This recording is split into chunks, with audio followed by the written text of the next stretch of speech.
नमस्कार, द नगरी न्यूज की खास पेशकश खबर दिन भर में आपका स्वागत है। मैं हूं दीक्षा शर्मा। चलिए रुक करते हैं दिन भर की बड़ी खबरों की ओर। राजस्थान हाईकोर्ट ने गुरुवार को एसआई भर्ती 2021 को रद्द कर दिया। जी हां, इस भर्ती के लिए कुल 859 पदों पर परीक्षा हुई थी, जिसमें पेपर लीक और फर्जीवाड़े के मामले सामने आए थे।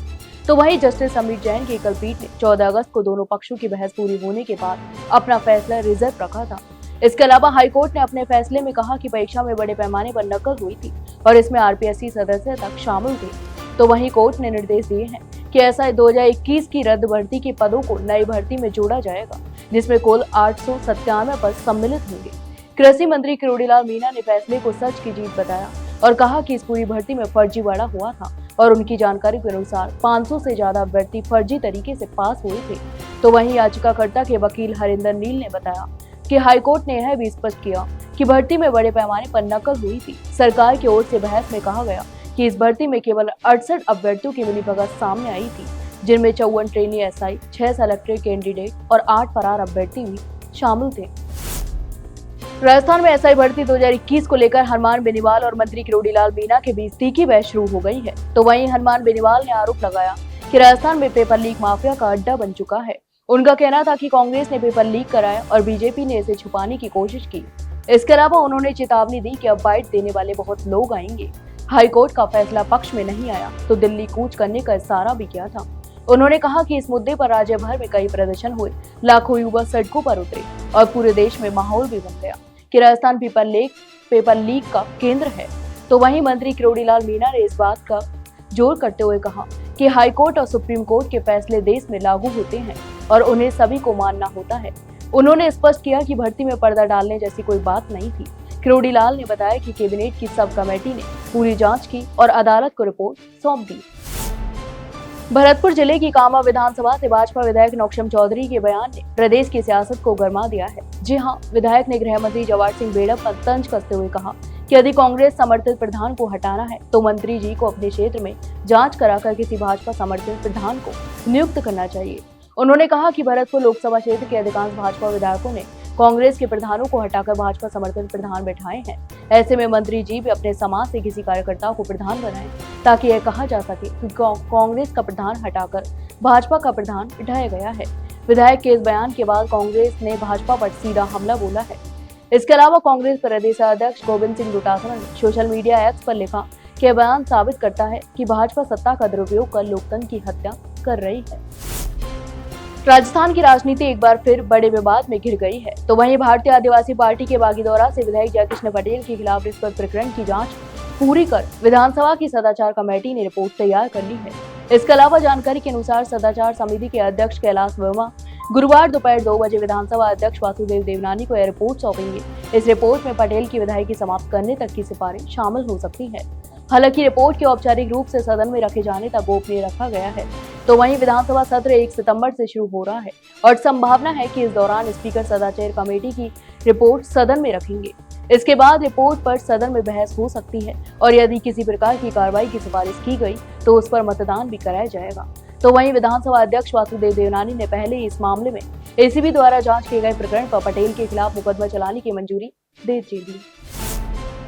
राजस्थान में छात्र राजनीति एक बार फिर गर्मा गई है। जी हां, नीम का थाना क्षेत्र स्थित SKNKP कॉलेज में राष्ट्रीय छात्र संघ कार्यकर्ताओं द्वारा कथित वोट चोरी जैसे गंभीर और लोकतंत्र विरोधी कृत्य के खिलाफ शांतिपूर्ण प्रदर्शन किया जा रहा था, लेकिन इस शांतिपूर्ण विरोध को प्रशासनिक दबाव में कुचल दिया गया। सूत्रों के मुताबिक प्रदर्शन के दौरान पुलिस ने न केवल NSUI के छात्र नेता नवीन जिलोवा सहित कई छात्रों को हिरासत में लिया, बल्कि उनके साथ अमानवीय और अत्याचारपूर्ण व्यवहार भी किया। इस घटना ने छात्रों में आक्रोश भी पैदा कर दिया और इसे लेकर सोशल मीडिया पर भी तीखी प्रतिक्रियाएं देखने को मिल रही हैं। यह मामला यहीं तक नहीं रुका। प्रदर्शन के बाद कॉलेज प्रशासन ने छात्र आंदोलन को दबाने के उद्देश्य से बड़ा कदम उठाते हुए नवीन जिलोवा को कॉलेज से रेस्टिकेट भी कर दिया। तो वहीं छात्र संगठनों ने इस निर्णय को न केवल लोकतांत्रिक बताया है, बल्कि संविधान के अत्याचार के खिलाफ भी बताया। जयपुर में गणेश चतुर्थी के पावन अवसर पर एक अनोखा और चर्चा का विषय बना दृश्य देखने को मिला। हवामहल विधानसभा क्षेत्र से भाजपा विधायक बालमुकुंदाचार्य ने क्रेन की मदद से ऊंचाई पर स्थापित भगवान गणेश की प्रतिमा तक पहुंचकर भव्य आरती की। उनका यह अनूठा अंदाज अब सोशल मीडिया पर तेजी से वायरल हो रहा है और लोग इस भक्ति के नए रूप की सराहना भी कर रहे हैं। इसके अलावा विधायक बालमुकुंदाचार्य की यह पूजा आरती जयपुर के गंगा पुल गेट पर स्थापित गणेश प्रतिमा के सामने आयोजित की गई।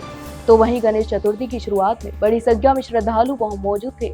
श्रद्धालुओं ने जोर शोर से ढोल नगाड़े और झांझ बजाकर महोत्सव की धूम को बढ़ाया। इस दौरान विधायक ने क्रेन की सहायता से प्रतिमा तक पहुंचकर सबसे पहले गणेश जी की सफाई की। इसके बाद उन्होंने प्रतिमा का रंग रोगन किया और अंत में भक्तिभाव के साथ आरती उतारी। उदयपुर जिले के खेरबड़ा थाना क्षेत्र में बीती रात एक भयंकर सड़क हादसा हुआ, जहां खांडी ओबरी टोल प्लाजा पर खड़ी कार को पीछे से तेज रफ्तार ट्रेलर ने टक्कर मार दी। इस भीषण टक्कर में कार के परखच्चे उड़ गए और उसमें सवार एक युवक को मौके पर ही मौत हो गई, जबकि 5 लोग गंभीर रूप से घायल हो गए। हादसे का वक्त गुरुवार रात करीब 10 बजे बताया जा रहा है।